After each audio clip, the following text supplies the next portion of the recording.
Salut à tous, c'est Eccentric Package. Je suis un gamin rempli de ça, mais c'est ma toute première vidéo. Le visage découvert, même si bon, j'ai un masque, vous voyez, pour cacher mon identité. C'est aussi ma première vidéo sérieuse, parce qu'avant je postais essentiellement des mèmes. Et tout simplement, aujourd'hui, j'allais vous parler d'un sujet qui me tient à cœur, que je trouve important. C'est comment ça se fait que des fêtes traditionnelles, religieuses, sont devenues commerciales, ont été commercialisées. Parce qu'aujourd'hui, on est Pâques. Pâques, c'est une journée où on commémore la résurrection du Christ. Donc c'est la fête la plus importante pour les chrétiens. Je pense qu'il n'y a pas réellement de débat dessus, c'est vraiment la fête la plus centrale, parce que voilà, c'est un des thèmes les plus importants, la résurrection du Christ.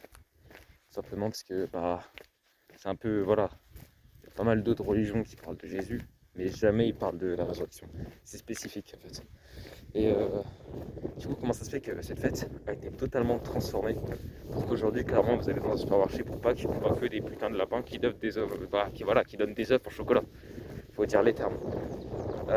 Et je vous réponds tout simplement que c'est le résultat de l'américanisation de la société européenne. Mais globalement, les États-Unis ont la fâcheuse tendance de rendre tout, de transmettre tout en machine à tuer. Voilà, par exemple, le Black History Month. Je ne sais pas si vous connaissez, vu qu'en France il n'y a pas ça. C'est globalement un mois de commémoration de la culture afro-américaine et de l'impact qu'elle a eu sur les États-Unis. Donc on pourrait se dire que c'est une fête stylée où on apprend plein de choses sur l'impact qu'ils ont eu globalement, tu vois. Ou tout simplement, voilà, c'est une fête culturelle où on pourra apprendre plein de choses et tout. Mais la vérité, c'est que c'est surtout devenu une fête commerciale. En fait, les marques ont pris clairement ce mouvement, voilà, ce mois, et on s'en servi tout simplement pour se donner une bonne image, en montrant qu'ils sont proches des débats sociaux, voilà, des combats sociaux afro-américaines, etc. Et ils ont pris les slogans, les logos, Black Lives Matter et Black History Month, et les ont collés sur tous les t-shirts, tous les stylos bics, et surtout pour se donner une bonne image et pour vendre plus de thunes. Globalement, Black History Month, c'est quelque chose qui a été posté essentiellement par des jeunes de quartiers pauvres. Et à l'époque, du coup, même un peu toujours, voilà, des personnes afro-américaines. Et globalement, bon, on va dire les choses clairement, ça a été pris par des PDG blancs pétés de tunas, qu'ils ont pris tout simplement ce mouvement porté par des jeunes de quartier pauvres qui sont servis d'eux pour faire de la thune. Ils ont été dépossédés de leur fête. Le Black History Month, c'est pas du tout tenu par des Afro-Américains de quartier ou par la culture afro-américaine, non. Ceux qui les tiennent, c'est les gros PDG de marque qui se servent de ça pour faire plein de thunes. Voilà, faut dire des choses clairement. Et globalement, c'est exactement ça qui a été fait sur les fêtes religieuses. Donc essentiellement Noël, Pâques, j'en ai pas d'autres en tête, mais voilà. Même si je sais que d'autres religions aussi sont concernées, hein. L'islam et le judaïsme aussi, mais les fêtes n'ont pas été changées. C'est juste que par exemple, voilà, les supermarchés s'en servent pour faire des réductions ou pour se donner une bonne image aux yeux de ces communautés. Mais on va dire que les fêtes n'ont pas été changées.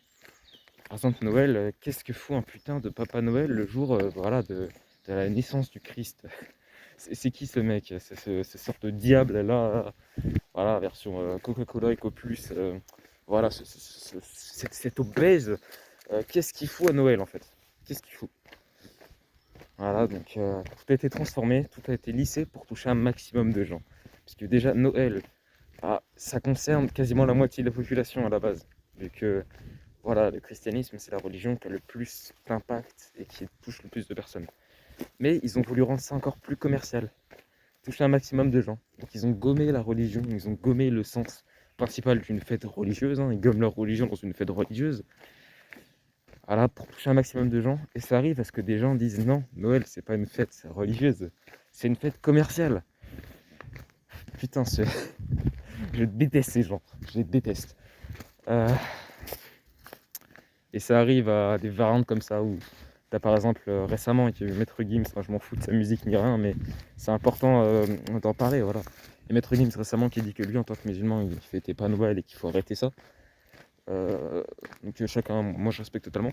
Et il y a beaucoup de personnes qui se sont dit ouais mais c'est une fête traditionnelle française. Non, c'est pas une fête traditionnelle française. Ça a jamais été une fête traditionnelle française. C'est une fête traditionnelle chrétienne. Et voilà, c'est juste que la France pendant longtemps, je vous apprends rien. Voilà, elle était chrétienne. Donc aujourd'hui, je faisais cette vidéo tout simplement parce que j'ai le seum. Maintenant, on s'est fait déposséder de notre fête. Et puis voilà. Aussi, pourquoi c'est que la religion chrétienne qui est touchée globalement? Pourquoi il n'y a que la religion chrétienne où les fêtes ont été changées? C'est tout simplement parce que, bah, voilà, les États-Unis, du coup, le premier berceau culturel, bah, voilà, c'est majoritairement chrétien. Du coup, c'est pas des religions, par exemple, comme l'islam ou bah, le judaïsme, ça a quand même une importance là-bas. Mais par exemple, c'est pas l'islam qui aurait pu être changé au niveau des fêtes. Genre, par exemple, si les États-Unis auraient été majoritairement musulmans, je vous parie, hein, je suis persuadé qu'on aurait eu, par exemple, un ramadan, chaque année, un putain de renard qui donne des bonbons aux enfants chaque jour. Voilà, pendant je sais plus combien de temps.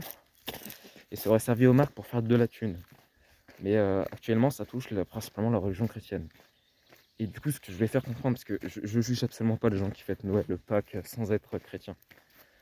Je vais pas dire vous faites ce que vous voulez, parce que c'est pas le cas. Voilà, il y a des limites dans tout. Mais moi, je juge pas ces gens.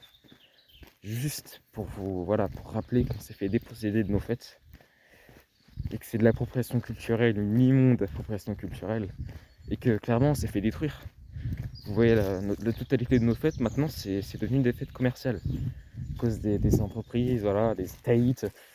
Et voilà, donc, je tenais à faire, voilà, à faire prendre conscience un minimum de gens. Même si je sais que ça aura aucun impact, hein, je suis pas con. Du coup, salut à tous, c'était Eccentric Package.